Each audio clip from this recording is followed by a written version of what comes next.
Camera for Donnie. Go for Donnie. Sound for Donnie. Go for Donnie.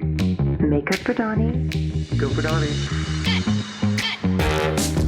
We're voting for Donnie. Go for Donnie. Grip department for Donnie. Go for Donnie. Wardrobe for Donnie. Go for Donnie. Run to Donnie. Go for Donnie. Rutledge Wood.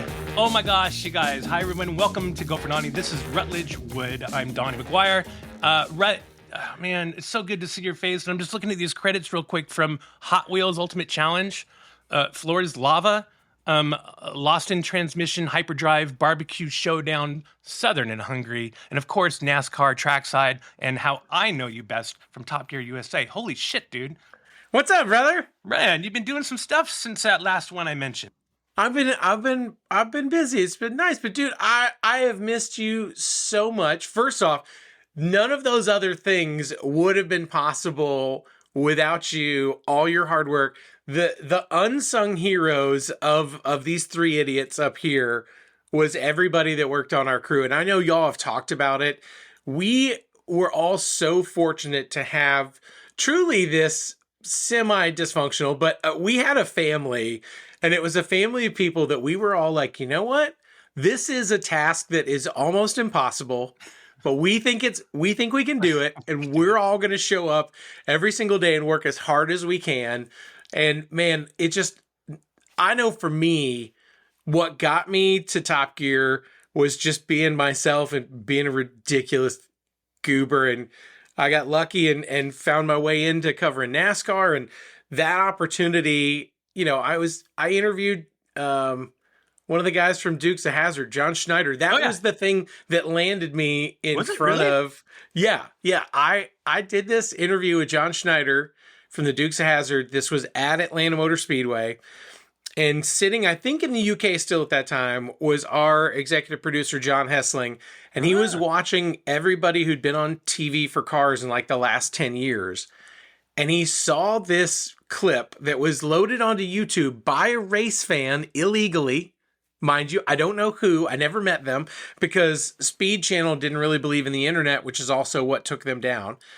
But this whole interview, I only called John Bo. I refused to call him John. And he was like, no, I'm John Schneider. I was like, no, I'm talking to you, Bo. Duke.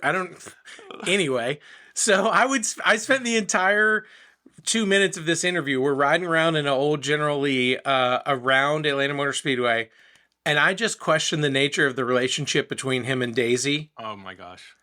And Hessling's like, well, this guy might be funny. So I don't know if you know, they called me. They had like a person find me.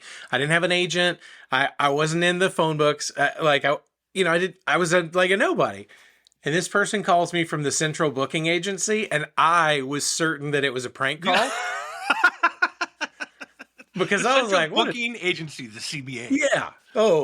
Central Booking Agency. So like, hey, I wanted to talk to you about a TV show. And I was like, good try. You got to come up with a better name for your company next time. And I hung up. And she called right back. Her name is Celia Converse. We're still buddies to this day.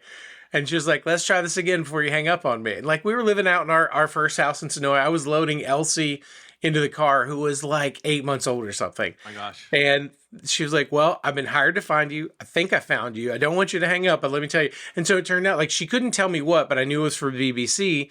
And then, you know, over months and months, I find out it's for Top Gear. And that's how I got a chance to audition, and then somehow ended up with a show. And man, I know we've heard a lot of great stories on here. The fact that you did this, I'm so excited. I'm sorry it took me so long to finally carve time for it. I do have 2 more kids than this guy and 3 more than this guy. So it's, you know, my dad job is the most important one. So that's what's taking me so long. But dude, it's been so cool to see some of the stories come out from all of this insane time we spent together. Isn't it? I mean, oh my gosh. And it's so funny you said all those good points. I talk about what a good group of people it was and how special it was, what a special time it was, and the camaraderie that we had, and how we all embraced the shit together. Like you guys were there with us, embracing it, eating with us, you know, sleeping with us, sleeping in bunks, double bunks with us on a glacier. People may not realize so much of our show, and I think y'all did a really good job of saying this. There were a couple times I didn't like how much Adam and David Silverman were like, they knew everything. Y'all knew everything. We knew far less than everybody else. Like, y'all know anytime there was a race, that was always what happened, start to finish. But like a lot of times we truly didn't know what was going to happen. You guys did. And you had the poor task of not telling us the most out of everyone, because every direction, all the cues, hey, here's where we're going next. Like, you were always our point person for everyone. Because it's funny, AD has this, I don't think people really understand what an assistant director does. If you've ever seen old clips on The Tonight Show when they would have a plate spinner on, that's the best way I could describe what that position is like. That's because pretty you had 2, sometimes 3 radios on. You only have 2 ears, but you had all these things, and you've got to keep camera, audio, production, director, talent, all of these different things in car. You had to keep all of these different plates spinning, but they all move at different frequencies and speeds and timing. And dude, it was so incredible to watch you work.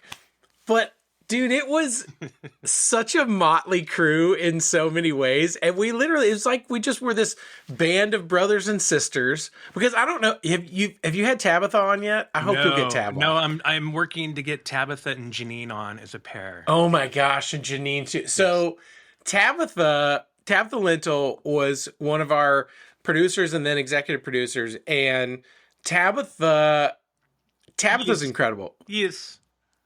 Just Tabitha is from New Zealand, and she worked on the Mythbusters for years, and she's one of the smartest and brightest people I've ever met. She's also like a total babe, and you're out in the desert in the middle of nowhere, and she's like the cute older sister of your best friend, you know? Like, you know she's untouchable. Also, she's in charge, and she's not interested in you, but you just have this constant thing where you just, like, kind of want her to love you, right? So you're always like, make Tab proud. It had that kind of a vibe where then you've got, like, there's you, who you're trying to be this conductor of all of these different things. But even when the crap is hitting the fan, and it is like the fan blade can't cut through this turd, you are like, all right, guys, and let's start at 3. Here we go. And you've also got a director. It could be Good Hair Gary. I loved seeing him on here running around with his bat. It could be Rupert. There were a couple other cats. Oh, there was that one that was so weird and so angry. I was thinking about that before we started. I was thinking about, because I was going to ask you later down the road about, some other episodes. And I was thinking of my least favorite episode that I'll just say right now was that one because of 2 things. One, because of that dude that no one liked. And 2, because you scared the living shit out of me. And I didn't know if you were alive or dead when you flipped. Are we thinking about the same director? Probably. Okay. There was a second one that was real close to that, and we were all like, I don't think so. Yeah. Here's the thing. I'm talking too much already, and this is your show. Flipping that super light truck was amazing until the second that it wasn't. Like, that's the most fun I've ever had in a vehicle, combined with the least amount of fun immediately after. And that's literally, it's why they call them the whoops. I was doing great. I was sucking compared to the professionals. Good. But I was doing great. I was hitting all the right spots. I was flying through the air. Like, I had so much fun. And then I caught it a little bit wrong. And this sucker, we used it for the intro of the show. But inside is like, it was like being in an elevator and someone cut the cable. Like, I was just along for the ride. And did Adam talk about that at all? He almost got arrested that day. I don't think he talked about that, no. So I don't know the timing of how you want to put this together, but I'm just going to tell you. We're doing this show. I'm out on this track. It's a race. And I flip the truck, and then it lands on the roof. And it flips 3.5 times end over end. And I'm a big dude in this little compartment. And I smack my knee on the transmission tunnel, and I start bleeding through the suit. It's that like top of your shin bone. But so I'm bleeding, but I hit it so hard I can't feel my leg, and it's my right leg. And I've never had anything like that. Like sometimes people say if you hit your funny bone hard enough, you can't feel your hand, whatever. Yeah. So my radio is set all the way up so I can hear Johnson. What's that guy's name? Not Randy. Oh, he's such an off-road legend. I'm going to screw this up. All right, I'm going to figure this out. We have this legendary spotter who's raced everything. He's won everything. He's a friend of Jimmy Johnson's. And he's in my radio, but that was a Mazda rotary, which is super loud, has basically no exhaust. And my radio is set to where I can hear him over the rotary.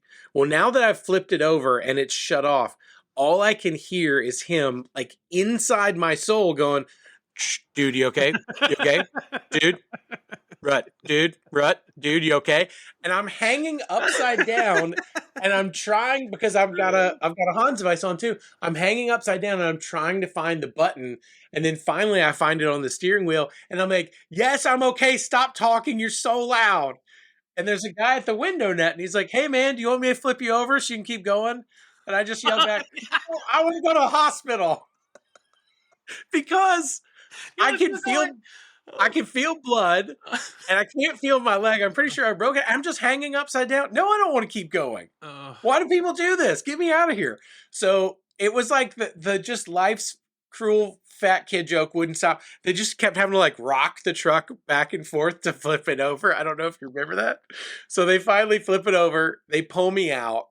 And then they're like, oh yeah, you're bleeding, man. Yeah, thanks. No kidding. So they put me in the ambulance and they get me like over to the side. And that's when Adam runs across the hot track to the ambulance to go check on me. Now it was like, he just cut a corner basically. He wasn't like running on the track. Oh, I remember that. We did because we got in a ride to that part. And I remember him running over there. Yeah. Well, the cops didn't appreciate that. So they tried to get upset with him. Now, meanwhile, they had like red flagged all the activity because they've got to pull my truck off and everything else.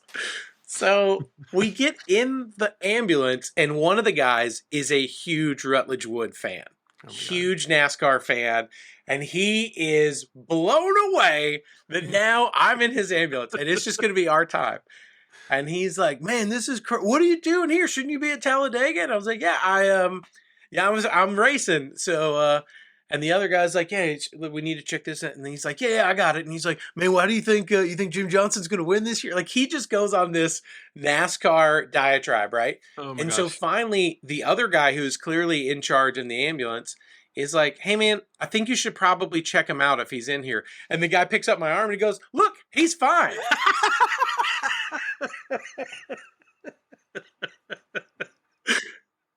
So I somehow, they like hand me back to y'all 10 minutes later or whatever, right? And you guys walk me back to our little camper setup or whatever.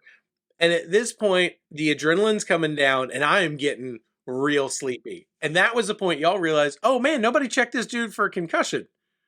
I'm just walking around like half drunk because I don't know what happened. This sucker shook my whole brain around. And eventually I get checked out and they're like, I think he's okay, but I don't think he should get back in. So that was a real exciting end to my my time. And Adam's whole concern was leaving there, going to the hotel. He knew I needed to get in the bathtub and like they told me to soak in the tub.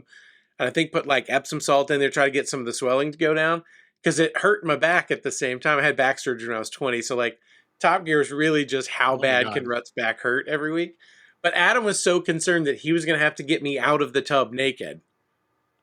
And I was like, that's the last thing I'm... That's your concern. Yeah, that's the last thing. But that one, the best part is I fly home the next morning. I land in Atlanta. And it was one of those weird times. The Atlanta airport is so big. But it was like I landed at the farthest gate of E. And you've got to come back down the alphabet up to A, and then there's T, and then there's the terminal. And I'm walking. It took me like an hour. It's the longest I've ever been in the Atlanta airport without flying somewhere. And I had to have my dad take me to the hospital because I need to go get x-rays. And as I'm in there, and the show's doing great at this point. Everybody's loving it, which is amazing. But I'm in there, and the guy's like, hey, man, you kind of look like that guy off Top Gear. And I was like, yeah, man, that's me. He's like, oh, can we get a picture? I was like, yeah, dude, can I get some pants on though? Because this gown is cold, Oh my God. and x-raying my back. You're like, come on, man. Can I just get some clothes on before I get a picture with you? It just never ended. So yeah, we've had some real times. Well, for sure. It's so funny you say that. We always wanted to hurt you because we went from that show, and I just jarred my memory. We went to Death Valley after that because you had to have some cushion or something. Oh yeah, I probably did. Yeah, I basically need a Like butt a donut. cushion for my back. I didn't have the roids or anything. It's just like my I had bruised my tailbone. That's what it was. Yeah. On that dang seat. Yeah, I was too much. I was too big for the little super light, but what a fun truck that was. Oh my man. God. Well, you scared the shit out of me and everyone else. And I just remember the director from that. I thought it's the one you're talking about because that's the one you were like, no. And it's so funny how going back to camaraderie in our group, man, people will come in and some people will come in and they would stay. They would stick. It was like they were never, ever not there. And there were a few that would come in and you know, they would get cycled out pretty quick, either by choice or just they didn't. There was one. Okay, here's one of the toughest jobs. You know, our friend Jay in audio, love Jay. Jay's just one of the sweetest dudes I've ever met. He is kind. He is caring. The hardest job, I think, about being an audio person is you're in every single conversation, but you are to never speak because he's got to listen to stuff all day long. And people be like, no, I know where the best pizza is. And meanwhile, you're going to be like, no, it's Joe's on second. And you can't. Yeah. Because we had one dude real early on, I don't know if you remember him, he kept trying to talk to us in between stuff. And we were all like, what is this dude doing? Who was that we were talking about? Oh, we were talking about him. Who was that? I don't know. He couldn't have been nicer, for the record. But the issue is, if you're in this space and we're all looking here, you and I, we can have those conversations. You walk up and you're, yeah. But like if the dude over here is doing it, it's really the three of us together. Our ADD, when our powers combine, it's like, you know, wind, water, baseball, monster truck. Like, it was so hard to keep us on task because you got to remember the hours we essentially worked. I think we were a union show in that I had to pay dues to be a part of it and then get no union credit. Oh my God. That's so ridiculous. Dude, I didn't have insurance. It was such a mess, but we essentially worked sun up to sundown every single day. The entire time we knew each other. Now let me rephrase that. We shot sun up to sundown. Wait. Do you know what the name of the production company was? Sun Never Sets. Yeah. Production. Yeah. Okay. No kidding. I mean, dude, it was some of the longest. I thought it was the longest hours I'd ever worked until I went to the UK and did that Hot Wheels show. And I was like, oh, this is what a non-union show looks like. Dang, man. Whew. Yeah, right. Had a great time, though. Had a great time. And then you come back and you're like, well, I know what life is really like on the other side. It's amazing to think, man, we spent, you know, it was 7 years we were all doing this. And with little breaks here and there. But, you know, we made 72 hours of television as a group together. Damn. And it's unbelievable to think. And it's funny, you know, the bummer about our show is we didn't stop doing the show because it wasn't doing well. And I don't know how much that's been discussed, but really we were just a casualty of Jeremy Clarkson being an asshole, which is surprising because that's also what made him enjoyable. But I don't know if can we say Clarkson? Of course. Kidding. I'm trying bleep the other word.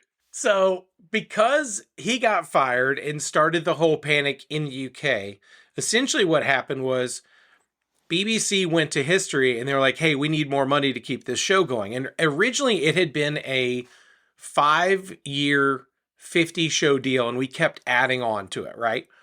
So, and I'll be clear, the money wasn't going to the three of us. There's a reason we all had to have other jobs. So, it was definitely a cable show. But in this like panic, the smart move would have been for BBC to just pause and not panic. They could have put our show in as like a rerun over there and bought themselves some time. But that was when they made their first huge mistake of like, no, we're going to put 19 people on the new Top Gear. And then no one understood it. And it just went down and down and down from there. But for us, like, it was just history going, no, we'll pay the same. Like, we can keep going. and BBC won more money, and they got in this weird kind of pissing contest. And then BBC was essentially like, we don't need you. We'll go on and do it without you. The problem is that when you have a brand like us, and we were so established in this country, every network they went to at the time was like, cool, so we're going to get Rut and Adam and Tanner. That's great. And they're like, well, not exactly, because they're still tied to history. We were tied to history and we were tied to BBC at the same time because it was a co-production, right? Of course. BBC put in their money. History put in their money. History had it for Canada here, and I think most of Latin America. And then BBC had it for the rest of the world. And the way the BBC, that's kind of their model, or used to be, is that they would sell these shows around the world that they make somewhere and get money from someone else, and then their half would come from the distribution and how they sell it everywhere else. Well, then they get into this like shouting match about our show, and we go on this weird like 2-year kind of pause because we're under contract, we can't do anything, but they kind of want the show back, but they don't want to pay more. And History's like, no, we'll just pay the same. And so we got into this weird thing that then when they tried to shop the show, nobody wanted it without us. And so then finally when the contracts were done, they're like, we'll show you guys, we'll put it on BBC America. And you worked on that, right?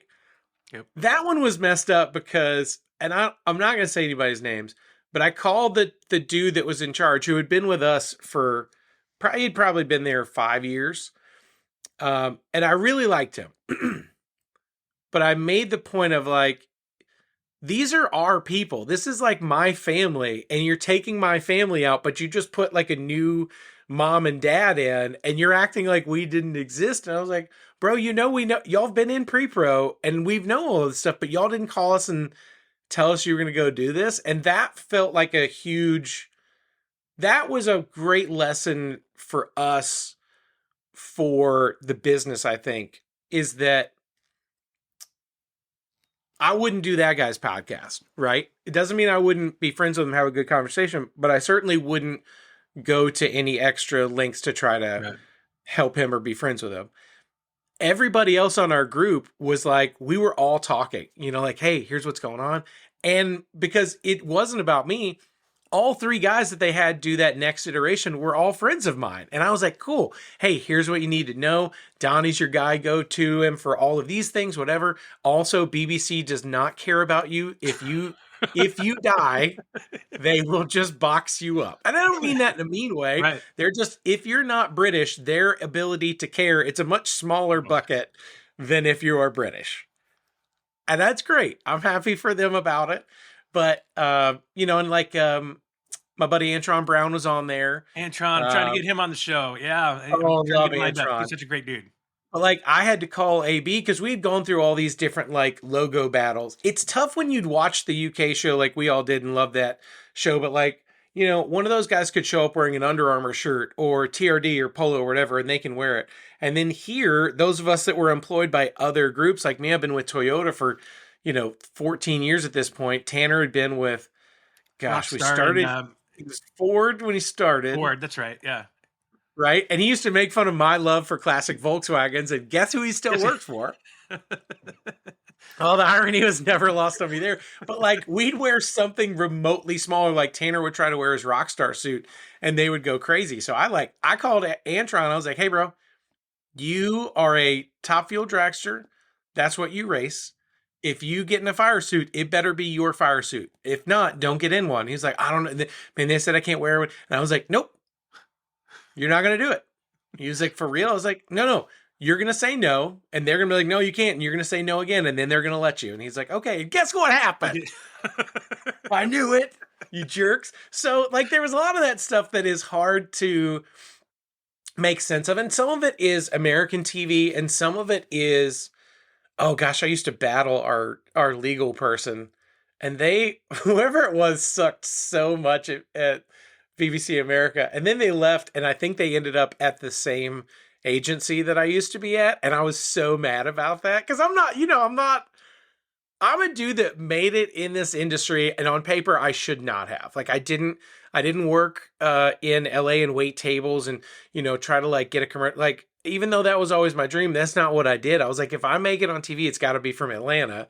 And you saw when we got to come here and shoot a few times, like, this is my Yeah. this is my world, this is my life. So there were a couple times when I was just like, I don't know if y'all know this, but like, I'm gonna just go do something else. Like, I'm gonna be okay here.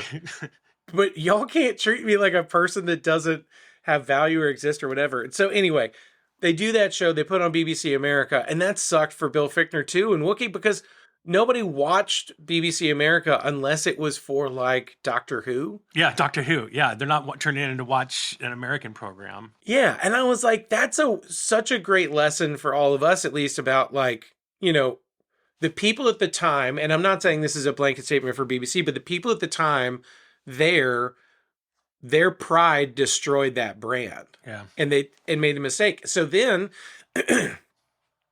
I'm having dinner at my friend Dax Shepard's house one night because we became friends doing the BMW 10 series. Yeah. Were you on that one? Yeah, I was with Sean Hayes. What a great time. Yeah. We took a BMW 7 series and welded a 3 series to the roof.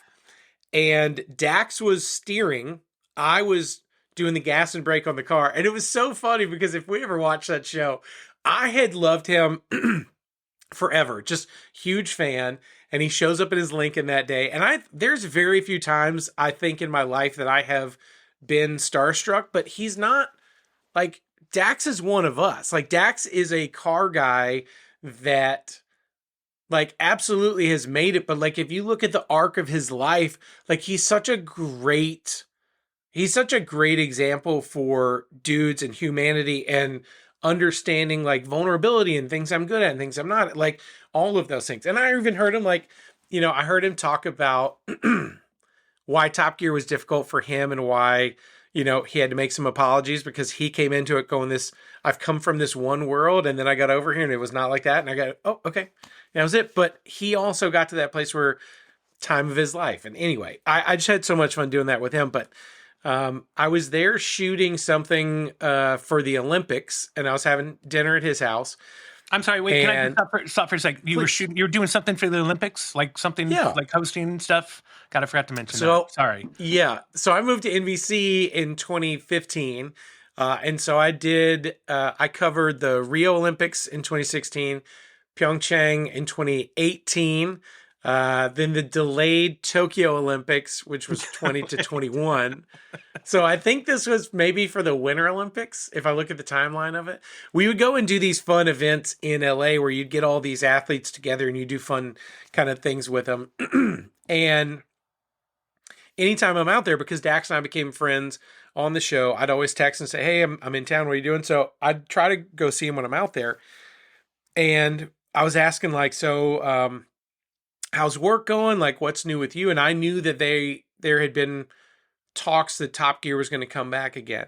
And he said, well, actually, that's what I wanted to talk to you about. And my chin dropped. I was like, you're going to do Top Gear, aren't you? And he's like, well, with your blessing, this is something I'd like to blow. And I was like, bro, I'm the last person's blessing you need. But it was so kind. And then we kind of had to talk about like, well, what, you know, could you be a part of something like that? And I was like, I can't, because this is Top Gear to me. Like, Adam and Tanner are my brothers. It doesn't mean I can't do another car show, but like, if we're talking about 3 idiots in cars, like these are my idiots. Yeah. I'm 1/3 idiot of, you know, 3/3. So it was so cool to see that process. And I had a bunch of other friends. Jared Deanda auditioned for that show. He would have been great for it.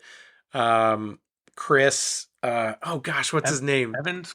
Chris Forsberg was in the mix. My buddy Jared Deanda. There were a lot of people that I knew that were in the mix for the show. And I was so happy they were doing it. But the number one thing that I was mad about is that Kristen Bell is one of my favorite humans on the planet. She is just one of the sweetest, kindest, most lovely people I've ever met. And Dax is somehow lucky enough to be her better half. I was so mad that they didn't just make one commercial for the show before it went on Discovery that was like, hey, by the way, this is like every dude's favorite dude, and this is every gal's favorite gal. Turns out they're married, and guess what? One of them has a new show. Like, it was such a no-brainer. And she's the kind of person that if they had just asked, like, hey, do you think Kristen would do a promo for your show? She absolutely would have. And they didn't do it. And I was so mad about that. I was like, that alone could have absolutely unlocked a new level, because we didn't have that. Like, we're just like, hey, we're the three idiots who aren't pretending to be those other dudes, you know? Like, we didn't have any of that good mojo. So I love that he got the chance to do it. And a lot of our friends got to be a part of it. Did you work on that one? Not that one. I don't think so. I think I Okay. did the BBC America one. Did a few episodes. Enough to get to know Antron. Yeah, I love Antron, man. AB's such a good dude. And we've been Toyota brand ambassadors together for so long. Like, I get to go to all sorts of fun events with him, but he's just great people, man. And he's crazy. So yeah, it's crazy to think about the arc and like what happened, but it's just funny when you're like, oh, we're on a show that, I mean, we got canceled, but not for bad performance, or we didn't get canceled. Like, it's just a weird thing to be like, so why'd you guys end? Well, it's kind of two companies got in a fight, and you're like, okay. Yeah. And the fact that we haven't brought it back when there's still reruns that air. Yeah, I love it. I'll catch it. I'll just sit there and watch, and just the memories that come back. I mean, I know for you're there, but I mean, it's just, I can remember exactly what we're doing in that scene and like what happened, and maybe something that didn't happen that should have happened. You know, it's really cool. There's so many, man. I've not, my daughters are 16, 14, about to be 11, and they've only seen a handful. Like, I think Elsie, the oldest, I think she watched a few when they'd be airing and stuff, but not, I don't think she's seen that many. She's heard people talk about her whole life, but it's funny. Like, I need to really sit down and like watch all of them. The funny part about cable and why TV is robbery and theft in so many ways is that our show has changed channels that it's played on that have all been some sort of part of History Nanny in some way. We don't get a dime from them. Like, we've never seen any money. If you're watching in another language anywhere, I'm like, what a joke TV is in that way. But that's the charm of it, you know? So it's a double-edged sword. You're watching it because you're like, oh, that's really cool. But you're like, yeah, I wish I was getting paid for that. Yeah. And it's funny when people will send you pictures, like you said, like people will be like, oh man, this show's on. And you're like, oh gosh, I totally forgot that we tried to like drift a food truck once and we didn't flip it over. What a miracle. The shit that we didn't do to each other. I mean, both Tanner and Adam brought up Iceland. Many different things. Wow. Iceland of trying to, in the story, get you lost, right? Or get you stuck. And then we actually got stuck, and then you were like... Yeah, we got stuck on the way to get stuck. Dude, you were so pissed. I have some video of that I played. It's so funny because Tanner was calling it, basically, and you were like, just so fucking pissed off, man. Like what the fuck were you doing? I just couldn't believe... That was one of the only times that someone was always... Rarely were they like, hey, do this ridiculously stupid thing. It was normally just... go that direction, and stupidity would find us. Because again, when you hand three dummies cars that we know are going to go to a junkyard later, that's where the magic happens. So the fact that someone's like, oh yeah, we're going to go this way. And I was like, okay, well, what do we do? And they're like, well, there's a good place. We think you guys could get stuck up here. And I was like, we're on the side of a glacier. What good could happen?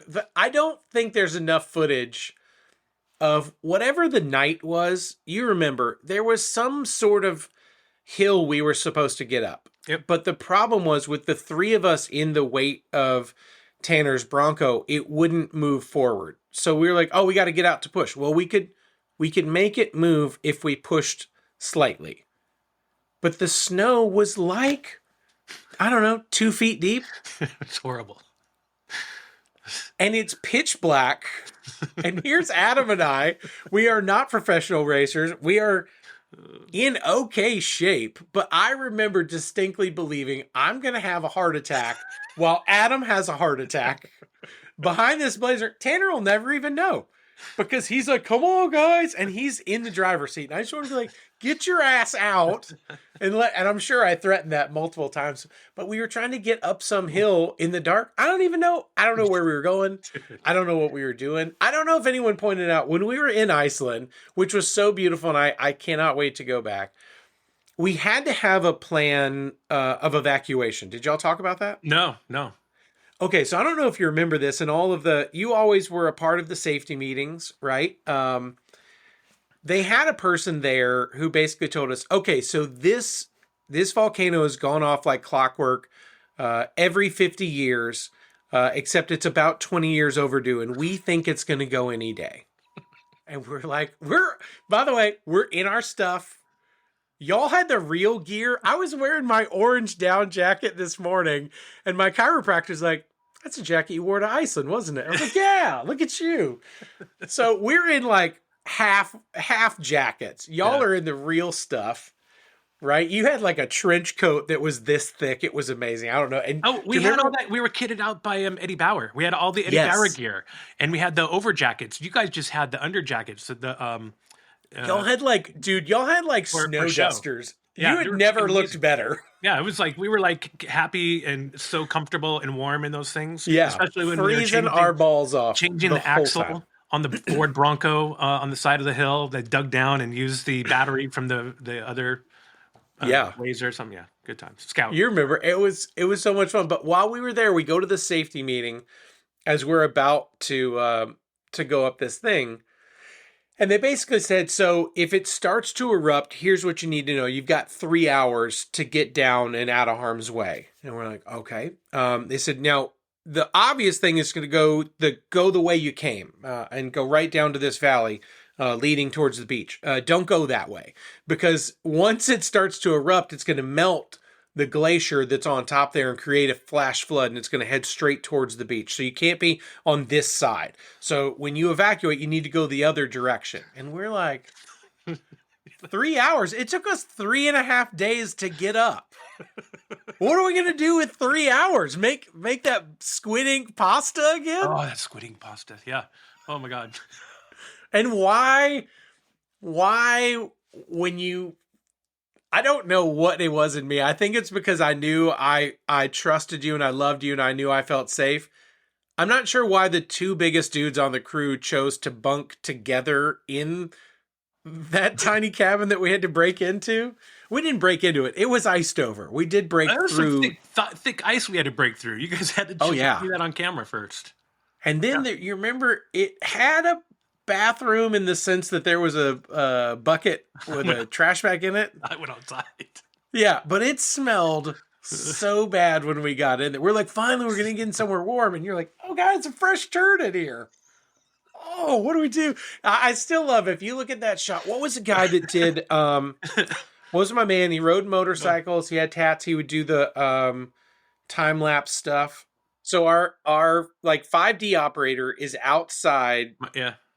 Doing the Northern Lights. And if you watch the show, I was inside that cabin and I was like, I have to go out and see him. And I told myself, I'm going to go stand outside as long as I can. So I put all of I think I got your coat. Yeah. So I put everything on I could and I go outside. And if you're watching that show, when they have the locked off, like super wide shot of the Northern Lights, you can see this little like stick figure run out and stand there. And in the shot, I'm probably there for like, I don't know, 15 seconds. I was out there for half an hour. I was out there till I couldn't feel my body anymore. And I was like, okay, now I have to go. Because I had never seen anything like that. That was rad. I mean, that was amazing. Extraordinary. Right? Passed a bottle of whiskey around before the snoring commenced. The symphony. Oh, yeah. I don't know how we got any sleep. I mean, I don't think we did. Somebody left and slept in one of the cars. And it was so most of the drivers slept in the cars. I think Geesley slept in his truck. Oh, Geesley. Love that guy. Rupert may have slept in the truck. It's either that or he was sleeping in one of the raft, the loft with all the other people who were up there, away from us in the double bunks. Dude, that was crazy. And you remember I don't know if it's the next day. It might have been the next day. We slept in this cabin that was like a fortress. It was, do you remember that huge one? Yeah. Yep. That place was incredible. Except we got there at like 2 a.m. and left at 6. Like it was such a joke for what was going on. We're like, oh, this place is awesome. Great. Go to sleep. We have to leave in 30 minutes. That's Iceland in a nutshell. I mean, but we and then at the end, when we were done filming, when we wrapped principal photography, that's when you three went off to go just, I don't know, do some donuts or turn around or something. No, it was Rupert. He said, I have an idea for one more shot. Do you remember where you were? That's right, one more shot. Do you remember where you were? Yeah, I was up top. I was up with everyone. No, you were standing next to me. Oh no. We were all eating, and Rupert's like, "Oh, I want to get one more shot." You and I were over here, and you're like, I was like, "Do I have to go?" And you're like, "No, man, no. We're done." We're like, we had called it, wrapped, right? yeah. And so, 80 yards away from us were those two, and he's like, "Yeah, I just want you guys to turn here." And I was like, "Somebody else can do it in my car. We're You're done." done. I heard we were done. We were wrapped. And I think y'all are starting to crack drinks open and stuff, and all of a sudden the truck falls in the crevasse. Fucking nuts, man. Insane. Like such an insane moment. I've heard Adam tell that story so many times, and I just remember living on the other side, that 80 yards away, being like, Donnie, but this can't be real life. We were done. Why would they? What is happening? And then, like, the best part is that recovery team is so chill. They're like, okay, no need to worry. Here we go. Boop, boop, boop. They're like, this is what we trained for. Meanwhile, he's basically like, he was so close to living the movie Frozen, like. Because I don't know if people can understand, when we would see one of these little crevasses, it looks like this endless chasm of ice and diamonds and crystal. Like, it just looks like it would never end. And he's in this huge shitbox old huge truck that he shouldn't be in the first place. And the headlights are just flashing down into essentially a vast nothingness. It is just reflection on, and so I'm sure he stared death down. That's not the only time. You remember crossing Lake Ontario, we almost lost Adam. Oh, sweet Jesus. Oh my god. Amphibious car is a whole other. Yeah, no, I actually have, we talked about that. I had showed the footage. Graham Sherrington was our director. We were on a chase boat. There was one boat, I think Graham was, a camera boat was between us and you guys, and Adam when he went down, and we had to look at the footage on the monitor from the helicopter. That's how we knew. I mean, it was nuts, and you saw how quick it was, and then you came up. Here's what it would be. It would be like if I look here, and then when I turn back, you're gone. If you watch the show, I can't process, like, the footage in the show is, I just start laughing. I was like, where's the Jeep? Like, and they're like, it's gone. I was like, no, gone where? I literally turned my head and he's in the water and the thing had vanished. And when you see that shot when y'all are in the helicopter, it just looks like someone just goes, whoop. Just sucked it right down. And he walks right up and out of it. Oh my God. It was insane. And the fact, and he smashed his leg. Thank God he wasn't wearing a seatbelt for once, but he smashed his leg on the windshield, which I think is why he had to go to the hospital that night. But, and I'm not sure if y'all talked about it, but we had to have recovery efforts, was a part of the deal with the Coast Guard for being there shooting whatever. But that was the most boat of the three of them. Like, that was the one that they thought was going to be smooth sailing the whole way, which is why we had thousands and thousands of dollars of equipment strapped to it. Yep. So because we had to put in efforts, I think we spent like 30 grand, I think was what the charge was. It's just ridiculous. But we had to pay this team to go look for it. And essentially they said the way that the Niagara Falls flows and the push of the water, they said if it goes, I think it was like, well, if it goes about 500 feet this way, then we'll find it about 1.5 miles to the right. But if it goes past 500 feet that way, we'll never find it because it's just too deep and it drops off and you'll never be able to get anything that side. It's gone. And we were all like, I'm sorry, what? So Adam could have just literally been gone, just vanished. Just disappeared to the abyss. Can you imagine? Like, hey, so not only did we kill Adam, we lost him. Like, that would have been the worst thing in the world. Oh my God. To just process that. And that poor guy, I mean, let's be honest. Adam's charm is that he doesn't know what he's doing with most things that you hand him like that. And people, it's funny. Sometimes people would give him a hard time, be like, he's not a car guy. I was like, my ass, he's not a car. He loves cars. But loving cars and being able to do articulate things with them, those, like, if you look at where Adam is and where Tanner is, I'm somewhere in between. I'm certainly closer to Tanner's side. Adam did figure out that after like season 2, and you know this, I quit riding in the car with him because he's such a bad driver that like we'd be going like back and forth to LA or, you know, doing like a shoot 45 minutes outside of town. And I was like, I just can't do it. Y'all, I was like, someone come up with an excuse, send him home and put me in a car with a stranger. I would have rather ridden with a PA than this guy that I would trust my life with most of the other time. I just couldn't. Him on the 405. Oh, it was too much. But he knows this and he still loves me.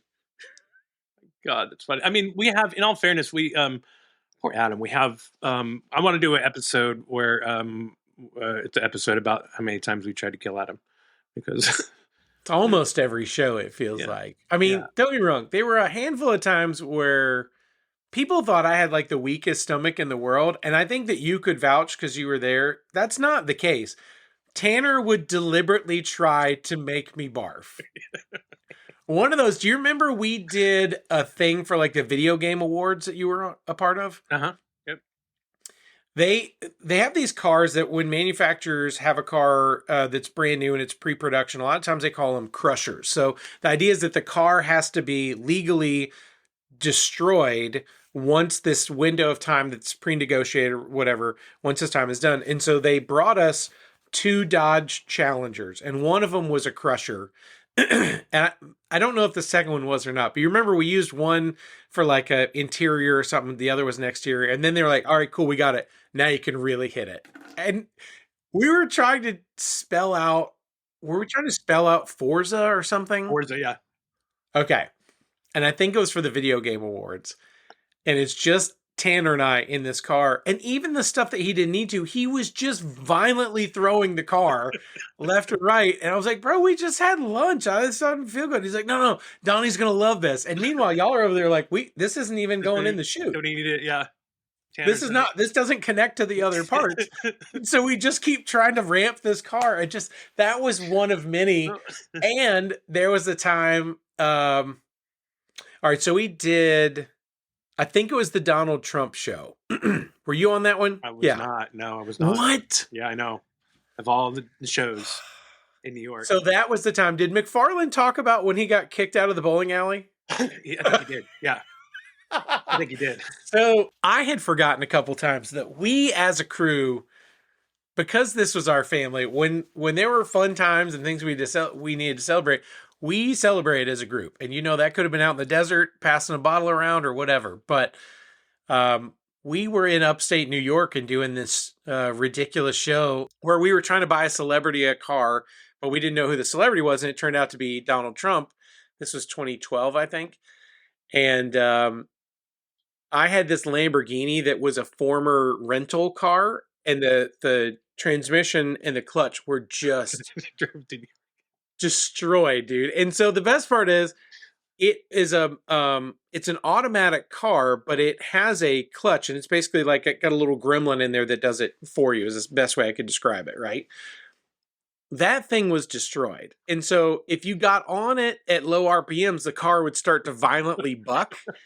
And Tanner, because he's a jackass, is using this as like a constant show point. Be like, this guy can't even drive. And I'm like, it's not me. The car is destroyed. It's spent its life in Miami, you know, with all these people pretending they had money driving around. So we're trying to drive this thing around, and we're on like some little farm. There's goats, whatever, and they keep driving slow, and all morning long this car just bucking. Well, we had been out at this bowling alley till like 2 a.m. for some reason. McFarlane, who's one of the producers, he gets thrown out of the bar, the bowling alley, and then ends up throwing a boomerang with the guy that kicked him out. Like, it's the most ridiculous thing. But so as we're watching the show, I didn't remember as I'm watching that you see me drive the thing, and then I was like, oh, this car sucks. And you see me barf like out of the Lambo. It's because I was hungover. No way. I'm like, what? What? And you know, I'm like a 3-drink, you know, Billy. I don't need a big drink to have a good time. I'm already an idiot. So I just laugh looking at some of those. Plus, you know, season 1 when we did you go to Alaska? No, I did not. I was on season 2. Okay. I don't even know if we had an AD. I don't think you before did. you. I don't think you did because I came on, our old line producer. I'm sure you know. I came on as like a production manager AD, and I'm Mm, like, and I started doing it. And I'm like, I can't do both. Like you're asking me yeah. to be two, and I couldn't. And that's where we brought Ryland on. I think Rybear. Oh, Rybear. Yeah, Love and then that guy. he was coordinating and stepped up, and so That's but, right. Okay, so season 1, we'd gone to Alaska, one of my favorite shows we ever did. But I had this Dodge Ram, and we went to do voiceovers like, I don't know, 3 months later. You know, all the editing's going on, whatever. Well, we had our wrap party on, like, let's say a Thursday night. Well, Friday morning, I'm slated to be in the VO booth. So I'm reading the VOs.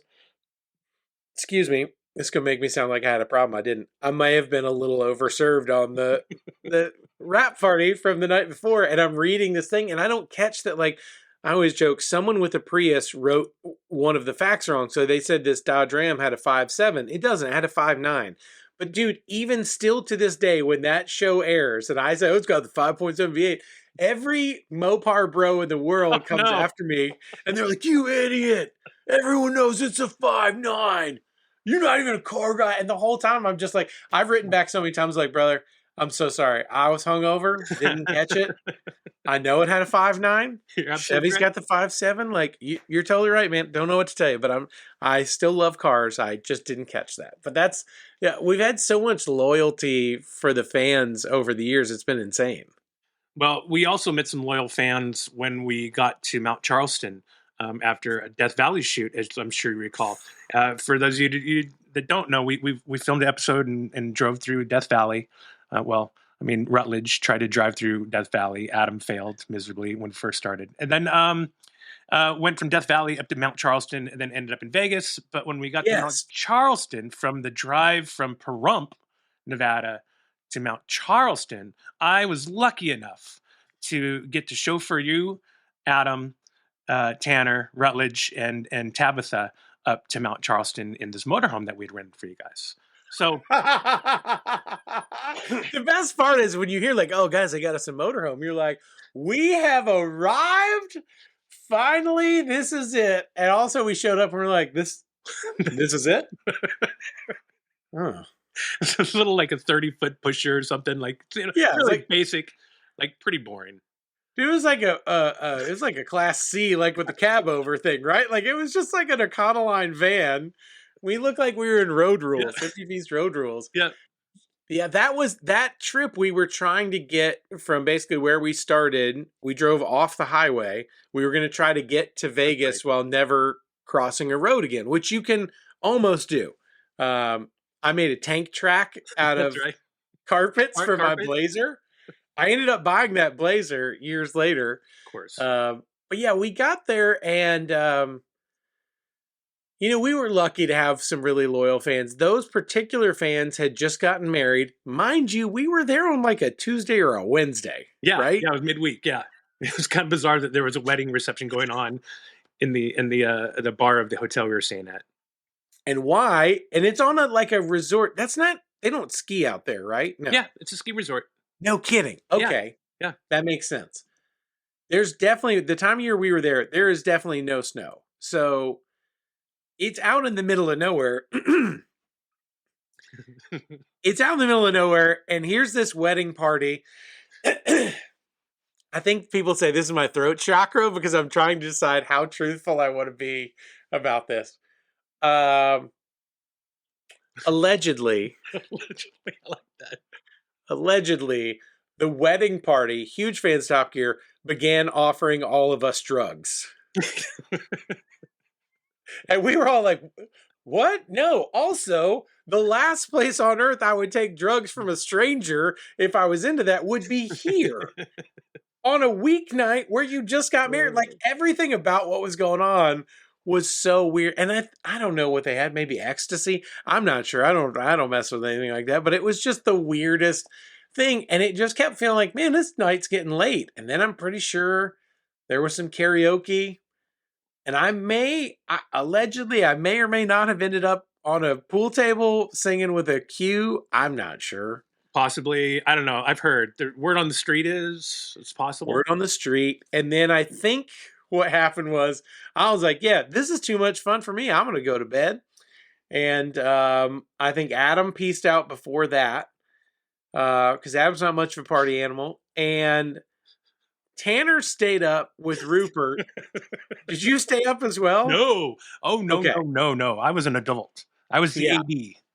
That's right. You 'Cause we had to, really we had to you were film holding, the next morning. We had to film the next holding morning. everything together. Yep. And I think Tanner described it as they were doing shots for like a fallen comrade of Rupert till the sun came up. So Correct. That's correct. Yes. So that's correct. Okay. Yes. So we go outside and I just remember we were blessed with so many incredible camera people and team members. I just remember looking over at Felipe, who I think it was Felipe. Wasn't it Felipe's camera that had Tanner that day at the top of the hill? Probably, yeah. And Felipe is he's such a great guy. One of my favorite people I've ever met and worked with. And a genuine sweetheart. Like he has care in his eyes, but I don't know if I'd ever seen him laugh that hard while he was trying to do this shot, because the whole time he's like, we can't do that. Tanner's drunk. Tanner's still drunk in this shot. And we were up on this private little piece of land. And I think what y'all essentially settled on, because y'all would stop and like walk over there, and we're all just like, oh God, the sun comes up so early here. And someone's like, it's 10:30. Right. And so I had not had that much to drink. I was fine. But like Tanner was legitimately still drunk. Yeah. So it was Rupert. That's why he was down the hill and it was headed to a snowbank. So they basically decided like, okay, let's just have Tanner. He either drove like 4 feet this way or 4 feet that way. And we stopped and we essentially waited till like 2:00. He went and slept in that RV, I think, until we could get him good enough and sobered up enough to where he could do the rest of the show. Yep. He took a nap. He took a nap on the back of the the cube truck on the tailgate. I got a shot of that, and then he eventually did his backwards driving shot through the woods. Yes, so sketchy. It was and like I think we had done our part, so we were just like waiting because we just needed to do this one exit on the thing, and then we got again to the real part of the race, but. Raced ourselves all the way to the Trump Hotel. It was brand new at that time. And so wild, man. And we cut loose that night too. And then, I mean, you did say we cut loose quite a bit because back then, I don't know how we did it. I know you didn't do it as much as we did, but it was like a nightly thing where we would drink every freaking night. Oh, y'all did. I can't, man, I couldn't roll like that. And also like 90% of the time was coming from either covering a race or, I was either going racing home to get home to Rachel and the girls, or I had just come from work. Like I always had something else going on. So very rarely was I like, yeah, let's go out. Like I would go eat dinner, go to bed because I just didn't have anything left, but y'all were some hard chargers. And y'all would like, there was a lot of times we'd be places where no one had to drive anywhere as soon as we wrapped, and y'all had beers like, okay, that's a wrap. You could hear that beer open. I don't know. Sometimes you'd have them in your vest. Yeah, I'd be handing them out. You know it, dude. I don't know. I don't know how we did that. But the handful of memories that I have of you in the desert or wherever we were so much fun, dude. So I can't thank you enough. I mean, there's so many other stories that we could talk about. There's just way too many, and that just shows how much fun we had, on any given day, on any given shoot. It was incredible, man. It really was. It was like we all joined this fraternity, sorority, just lifelong thing. Because really, you think about it, whether it's Tab or Janine or, gosh, Lakowski. What was the redhead that was in the office? Jess. Like, there's so many people that we worked on this show for years and years and years together. Even Sheila Navi when we started. Sheila, everybody. Yeah. But it was the most fun I think probably any of us have ever had while being the hardest work we've ever done at the same time. Like those 2 points were always like ting ting ting, and they'd go together. And man, there were some hard days where we broke stuff or stuff wasn't working, or you'd be in the middle of it and just be like, how are we ever going to end this? How will we make good television out of it? And then you see it and you go like, well, all right, that's really fun. It turned out okay. We did all right. Were you in, and I know you're trying to wrap it up, were you in Detroit? Was I in Detroit? Which time? Yes, I was in Detroit. Are you Remember talking when about? Go ahead. Let me check What- your memory. You go. Well, I was going to say there's a couple of points. When we got kicked out of Detroit, we talk about that with Tanner. Before we got kicked out of Detroit, we lost a key to a vehicle that we couldn't find. After hours of searching for it, come to find out it was in the coin pocket of Tiny Dancer. But I think what you might be talking about is Sergeant Stinson when we got kicked out of Detroit when we were there filming, or was there a different time? No, that one was great. And I watched that. I enjoyed that story. I just remember being there and Tanner being like, these guys in there told me, you need to get out of here right now. Like, don't be in this building. Like, okay. Was that the GM show where we were trying to get them to bring a car back, or that was a different time? Oh, that was the cop car episode. Yeah, that was cop car episode. When we That was the worst. When I got tear gassed. That sucked so bad. I felt so bad. It was funny. When we went out to the Eaton Proving Grounds and we were trying to convince GM to bring a car back, I had the Roadmaster wagon, Tanner had the Fiero, and then Adam had like an old 88 or whatever. Do you remember we filled those cars up with water? Like we had sealed them all up? That's right. Yes, I do remember that. When I watched that, I laughed so hard. We cut holes in the roof and tried to fill these cars up with water. Yeah. And I had to take my glasses off because the goggles wouldn't fit over them. So I can't, anytime I had to take my glasses off for anything, it was going to be bad. The perpetual joke you saw, you lived the fat joke of, guys, can we just get one helmet that fits right? No. Like they would all show up like a yarmulke, like ding. I'm like, where's the rest of it? I can't get this on. But I laughed so hard at that one. My car, because it was the biggest, it held the most water, but we were filling at a rate where it wouldn't fill more than what was coming out. But I didn't really understand how much was in there, but I knew the water was like right here. So I'm trying to drive the car as we take off with the thing. I've still got the snorkel in my mouth, even though I'm above the water. I was so afraid of drowning in that car while I was driving. And the kicker for all of us was like, I don't know, 6 months later, that car ended up on Craigslist. What? It was sold on Craigslist? I think it went to the junkyard or something. Someone bought it and they're like, water damage, 96 Buick Roadmaster, silicone everywhere, still runs. 1,200 or whatever. And I was like, who would buy that? We siliconed every window. The doors were like sealed shut, everything. But somebody was trying to sell that sucker. And I thought, well, that's what Top Gear was like. It was just always like that. Oh, last one. One of my favorites. I forgot about that episode. That's hilarious. Do you remember how much fun we had at the infield of the NASCAR race in Charlotte? Do I remember? That's where I became a true NASCAR fan. When me and Seth were on top of a Suburban with our shirts off when the cars were going around. I mean, you were Mr. freaking NASCAR and you taking us through the infield. Yes. I think that was the first time that everybody realized, like, oh, you don't just like work in NASCAR. Like everybody in NASCAR knows you and 100%. Loves you. Like, 100%. These are my people. And we'd walk up and people would just hand us beers. Dude, you're like the fucking mayor, the NASCAR mayor, where everyone knows Rutledge. We're walking around. We met some dude that just wanted to be a part of us. So he just drugged the cooler for us everywhere. I mean, and we were like invited all these buses, these cool RVs that were tweaked. And I mean, it was so cool. And seeing you in your element, that was really cool. Oh yeah, man. With your people. It was funny because we were driving in and around Charlotte, like kind of Charlotte area. And, I'd spent a lot of time up there, obviously covering NASCAR. My friend Kyle Petty living up there. Like we had spent a lot of time around there.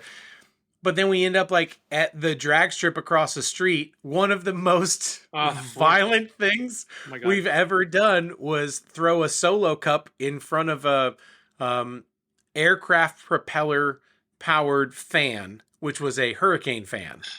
Yeah. So do I remember? So let me just back up because good hair Gary, always wanted to get me out there testing shit that you guys had to do. So he put me in everything, and I wish we had footage of me standing there because you guys participated because all the water and all the shit you guys were throwing to make sure it was safe for the hosts to go on. And then so since it was safe, then we threw you guys in front of there where you guys had to climb, like Adam had to climb up into his Flatiron building and change into his slickers. You had to. I was trying to assemble my tent, right? I had to stretch my Honda Civic wagon. Oh my God, I just remembered that. Your Honda Civic wagon, dude. No. It was horrible. I mean, and everyone's so I was trying to basically, I was trying to assemble like basically a canvas tent in, I think there were 3 total fans. And I believe they had been used on the movie like Cape Fear or something. Yeah, they were huge. They were massive, big fans. I mean, no fucking joke. They were so big. So I don't think people even watching it, like you can hear us laughing all the time. You cannot imagine the force of the winds with 3 of them pointed at you as you're like, let me just put the thing up. It's like I'd go to like open a flap and the whole flap would just be gone, right? Meanwhile, we had like red Solo cups. We had plastic lawn chairs. We had anything that could be like normal debris that might get mixed up. But you'd throw a red Solo cup with the end open to the fan, and it was a bullet. Just king, king, and everyone's dying laughing except the person getting hit. And I don't know why they had like water, so they're also spraying water towards you. It was somehow less than freezing cold. It was the coldest shit you'd ever felt, coming at you at 60 miles an hour while you're trying to finish this task. And all you really want to do every time, I just want to beat Tanner. And he's got that big rocket on the roof of his car that just looks like a dong. And so the whole time, you're like, it's so phallic. He's the most wiener-obsessed dude ever.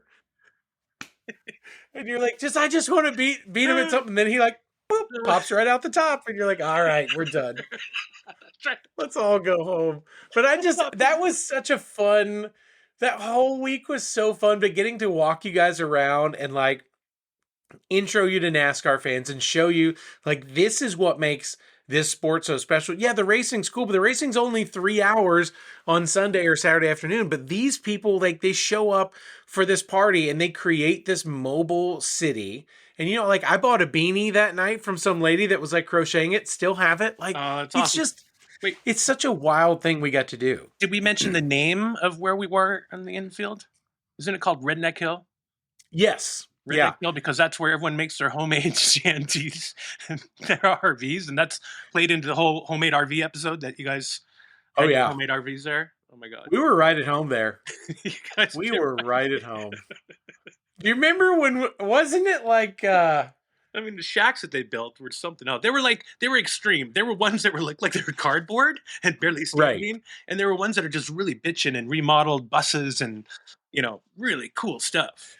What I loved about that particular show is all the cars are cool. Like I sketched mine on a napkin. Like that was how we built it. Cause so many times for people that don't know, like they would send us an email and say, hey guys, you've got $3,000 to go 150 miles an hour. What do you want to get? And I was always the first one to write back. And I would be like, yeah. So, and I realized like, okay, so a Q45 will go 147, but it's wind limited. So if I could find like a nitrous kit, so I'm like, here's what I'm looking for. And then I get on Craigslist and I start sending ones. Meanwhile, the other two are like, what goes 150 miles an hour? I don't know. So like, that time was when they're like, hey, if you made your own RV, what would you make? So I literally got out a napkin we were doing another shoot and I sketched out and I think I gave it to Tabitha. I was like, yeah, what about this? And I would like make it look like a miniature Winnebago because I was always a big Honda guy and Toyota guy. And like anything that was cheap and a fun import I could work on, I liked. So I always wanted an old Civic wagon. And that was how that idea came to be. I was like, oh, we could just cut it in half because everything's on the front and then there's just brakes on the back. Like that'd be super easy. So that's how we built that whole thing. But it was It was so fun to think about that. Poor David Soberman. There was another guy, I don't remember his name. They must have looked at 150, 200 cars for me easily because it was Tim. You remember Tim? Timmy, yeah, Jimbo. Yeah, he would have to, those two would go look at cars and buy cars for us all the time. But like, man, what a chore that would have been because I picked obscure cars that I wanted to own All the time, yeah. So I was like, yeah, I don't care if this car sucks. I don't even like. They would never tell us what we were doing with stuff.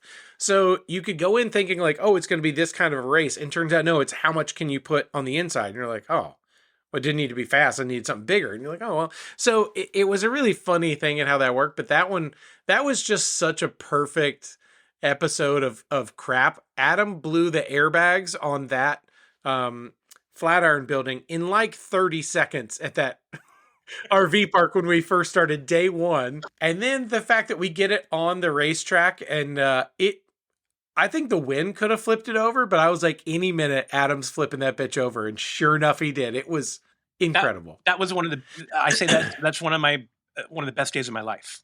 And I say that is because to tee it up, we were at this short dirt oval track in North Carolina. The dirt track at Charlotte. The dirt track at Charlotte. And first, even to get there, the guy threw his keys to vehicles. He's like, hey, do you guys mind driving around and flatten all the dirt? Y'all got to pack the track. We're supposed to be flattening it down, not drifting around like jackholes. So the whole crew's drifting around these shitty vehicles. And I had this great van shot. Gary brought me a flag. But cut to you guys are racing 3 NASCAR drivers. The 3 NASCAR drivers, remind me who they are. Kenny Wallace. Oh, no, Kenny. Jeez. Yeah, you love Kenny. Yeah. Hermie Sadler. That's right, Hermie Sadler. That's right. Hermie was so much fun. And then the craziest man I've ever met, Max Pappas. That dude, Max Pappas they went nuts. And we only had him for like 10 minutes. You cannot hand a former NASCAR driver any vehicle on a racetrack and not expect them to go all out. But we gave them shitty old RVs. And within, what would you say, 45 seconds, they had mostly destroyed 2/3 of them? Yeah, we literally had it for like 15 minutes. Like it was something stupid. I swear one of the windshields broke within like 10 seconds. Because they're these huge houses and one of them just went shattered. You're like, okay. So like we're on the radio trying to tell them to calm down. Good damn luck. Those guys had so much fun. And I can't remember, did we flip any of those? No, we didn't flip any of those. He came close. I think he came close where it went sideways and went up and teetered and then went back down. That's right. And then when Adam went down, it was like, I was like, holy shit. Like, just what you're saying. Like, he's going to go down. He's going to flip it. And then he got bumped. And then it flipped and went on his side. And everyone was just like, what the fuck just happened? Like, shit, Adam, are you okay? And as soon as he popped up, he was like, yeah, I'm okay. And we kept rolling. We didn't even stop. We kept going. Because he just stayed there. He's just in there. Yeah. And by the way, like, we had seat belts and I think we had helmets, but that was like a huge bench seat. It also has like a steel pylon coming through it to hold the Flatiron building on. There's no way any of that made any sense. It was not safe, but man, time of our lives. But so after we only had our drivers for like literally 15 minutes and then they had to leave. And then they stuck me and Jeremy and then one other person in the other RVs. And then we had to get more content. So all of us kept zipping around while Adam stayed there in the Flatiron building. I remember ripping around in that thing, drifting that motor home, just thinking, what the fuck am I doing? This is the coolest thing. And then looking down and seeing there's Rhett with this fucking thing extended, like loud as shit. Yeah. I think I was stuck. I think mine got stuck in the infield or something. I was out fast. I don't think I made it. I think Tanner. Surprise. Tanner won. Tanner. A professional race car driver kicked your ass. And his penis Porsche winning. Oh my God. Well, dude, you know what's funny? I got to do the Toyota Pro Celebrity race. That's what that helmet is from. That's the year I won. It took me getting in that race and then winning it for people to be like, oh, I thought you sucked at driving. And I was like, no, I'm with one of the greatest drivers in the world who kicks my ass at everything, but I don't suck. He's just really good. Right. Yeah. That was I just remember like that being such a thing for me of like, have y'all seen the show? I did okay. Like, and if I wasn't doing okay, I was probably directed not to do okay. Hello. I know. I mean, I hit a couple things. I want to toot my own horn. I did real well in big rigs, and that was one that I think everyone was like, "Damn, son, you got a future in you." Yeah, in case this doesn't happen, you just go down and do some long hauling, no problem. You still got that number? That school? What is it? Truck Masters? Yeah, I might need that. Oh, Rutledge Wood. Well, dude, I can't thank you enough for coming on the show and sharing some memories with me. And I mean, it's just so natural talking to you and just laughing at you and laughing with you. And Listen, brother, you kept me alive. You kept me safe. And you helped make an incredible show that still, I'm so proud that we made something that generations of people have been able to enjoy together, families. Like it's bonkers what we got to do. I hope we get the chance to go do it again someday. I think now's the time for it to be great. right. And if we do, you're gonna have to get that vest out and bring that tiny bottle of tahine. Thank you for introducing us to tahine amongst the many other things that you taught us. I just want to give you a little credit.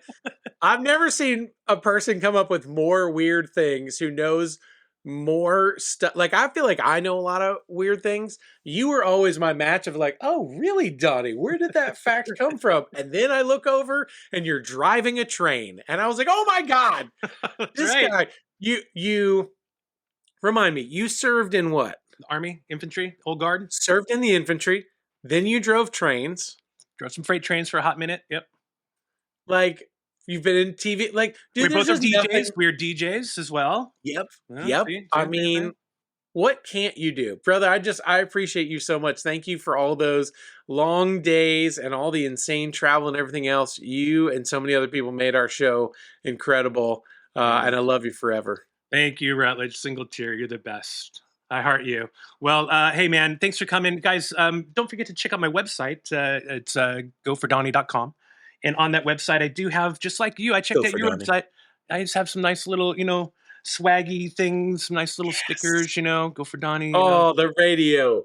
I also have, some hats here in case everyone wants a hat. Yes. Yeah, I'll send you a hat, Rutledge. Look at that. We got hoodies too. know, Oh, go for Donnie indeed. It's all about the swag, so don't forget to check it out. And in case you didn't know, this is not just only a normal audio podcast. It's also a video podcast, and it airs on my YouTube channel, Go for Donnie. That's where I Go for Donnie, and switch to channel 2, which reminds me, we're going to switch over to channel 2 so we can have a little chatter. Yes. So remember, Rutledge, as my mother-in-law always says, hashtag HTFU.